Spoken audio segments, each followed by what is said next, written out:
Welcome दोस्तों, मैं doctor दीपक एक बार फिर से हाजिर हूँ एक नए वीडियो के साथ अपने चैनल बीइंग प्रोफेशनल पर।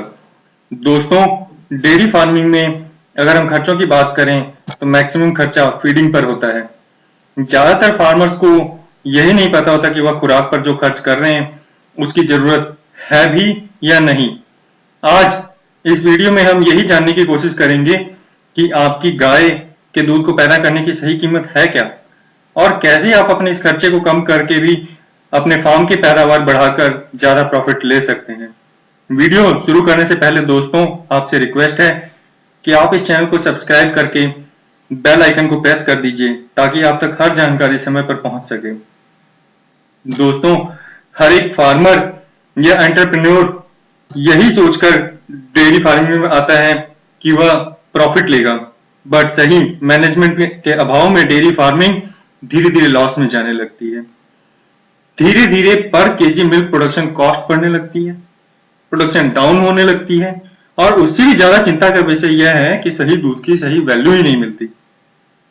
दोस्तों, अगर हम कमर्शियल डेयरी फार्मर जो थोड़ा सा ऑर्गेनाइज्ड होकर फार्मिंग कर रहा है उसकी कॉस्ट ऑफ प्रोडक्शन की बात करें तो उसका औसतन 75% खर्चा फीडिंग पर होता है।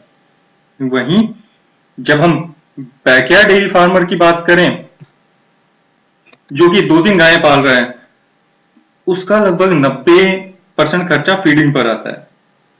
आइडियल कंडीशन के अंदर दोनों ही केस में लगभग 42 से 43% खर्च कैटल फीड या कंसंट्रेट पर होता है, जो कि हर एक अलग अलग फार्म पर अलग अलग निर्भर करता है, और यह 60 से 70% तक जा सकता है। आज की डेट में हमने डेयरी फार्मिंग में कैटल फीड पर अपनी निर्भरता इतनी ज्यादा बढ़ा दी है कि और काफी केसेस में तो फार्मर सिर्फ तूड़ी या व्हीट स्ट्रॉ और कैटल फीड ही खिला रहे होते हैं।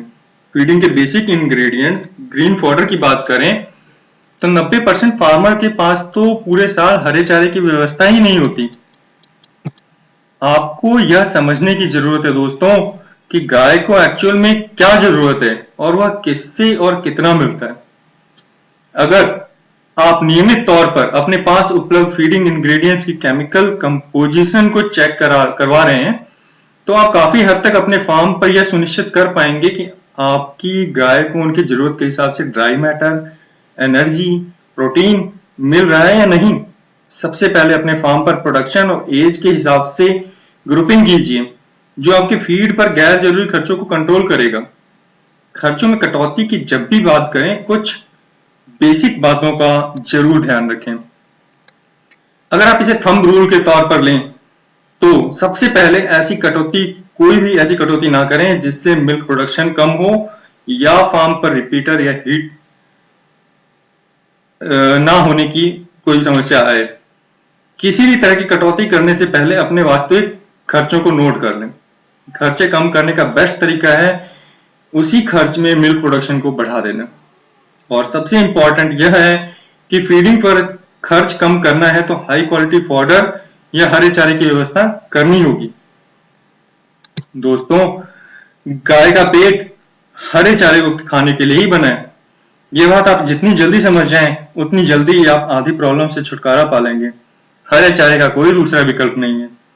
हाँ, हरे चारे को प्रिजर्व करके 365 दिन फॉरेज की व्यवस्था रखी जा सकती है। कुछ दूसरे विकल्प भी आजकल ट्रेंड में हैं, जैसे अजोला और हाइड्रोपोनिक्स, जिसके थ्रू आप हरे चारे की कमी को पूरा कर सकते हैं। साइलेज बनाने का प्रोसेस हम आने वाली वीडियोस में जानेंगे। अपडेटेड रहने के लिए चैनल को सब्सक्राइब करना ना भूलें। हाँ, अच्छे साइलेज के लिए पहले प्लानिंग करें, जैसे कि आपको साइलेज की जरूरत क्यों है और कितनी है। आप साइलेज 100% साइलेज फीडिंग के ऊपर जाना चाहते हैं या सिर्फ स्कैर्सिटी पीरियड के अंदर साइलेज खिलाना चाहते हैं। उसके बाद अगर आप साइलेज बनाने जा रहे हैं तो फॉडर खुद उगाएंगे या परचेज करेंगे। नोट डाउन करके minimum cost per maximum benefit लेने की कोशिश करें। राइट टाइम पर कटिंग, सही प्रेसिंग और स्टोरेज जरूरी है। साइलेज को लॉस से बचाने के लिए जरूरी है कि जब साइलेज बनाना आपने स्टार्ट कर दिया तो 1 से 3 दिन के भीतर साइलेज पिट को बंद कर दें। साइलेज को टीएमआर कंसेप्ट पर टोटल राशन के साथ मिक्स करके देना ज्यादा प्रॉफिटेबल है। साइलेज निकालते समय एक साइड से निकालना स्टार्ट करें और ढककर रखें। साइलेज का केमिकल कंपोजिशन जरूर चेक करवा लें। इससे आपको एक्चुअल बची हुई ड्राई मैटर, एनर्जी, प्रोटीन की कैलकुलेशन आसान होगी और आप मैक्सिमम प्रॉफिट ले पाएंगे। अगर हम प्रोटीन की जरूरतों को पूरा करें तो नॉर्मली अवेलेबल रिसोर्सेज से पूरा करना बहुत महंगा पड़ सकता है। आजकल एक फंड अजोला प्रोटीन के रिसोर्सेज को कुछ हद तक रिप्लेस करने में काफी मददगार हो रहा है। जहां एक और 20 से 22% प्रोटीन पूरी करने के लिए 20 से 25 रुपए पर केजी खर्च करने पड़ रहे हैं, वहीं अजोला की मदद से हम 60 से 70 पैसे में इतनी प्रोटीन हासिल कर लेते हैं। निश्चित तौर पर सेम खर्च में अगर प्रोडक्शन बढ़ाने की बात करें तो अजोला आपके लिए बेनिफिशियल रहेगा। यहाँ मैंने कुछ डिटेल्स ऑफ टेक्नोलॉजी, किस तरीके से आप अजोला का प्रोडक्शन कर सकते हैं और अजोला का केमिकल कंपोजिशन यहाँ पर भी दिया हुआ है, जिसके थ्रू आप जान सकते हैं कि कितना प्रोटीन, कितना ड्राई मैटर, कितना फाइबर अजोला के अंदर अवेलेबल है।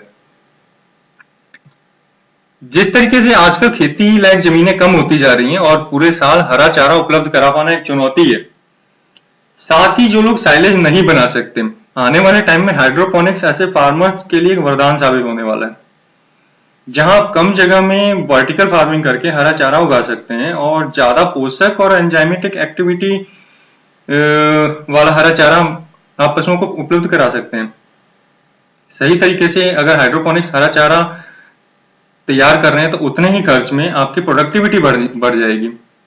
यहाँ भी आप देख सकते हैं कन्वेंशनल ग्रीन फॉडर से हाइड्रोपोनिक्स ग्रीन फॉडर के अंदर प्रोटीन कितना ज्यादा है। तो दोस्तों आज के लिए इतना ही। इस वीडियो को ज्यादा से ज्यादा लाइक और शेयर करके अपने सभी दोस्तों को डेयरी एंटरप्रेन्योर बनने में मदद कीजिए। अगले वीडियो में जल्दी ही मिलेंगे। Thanks for watching.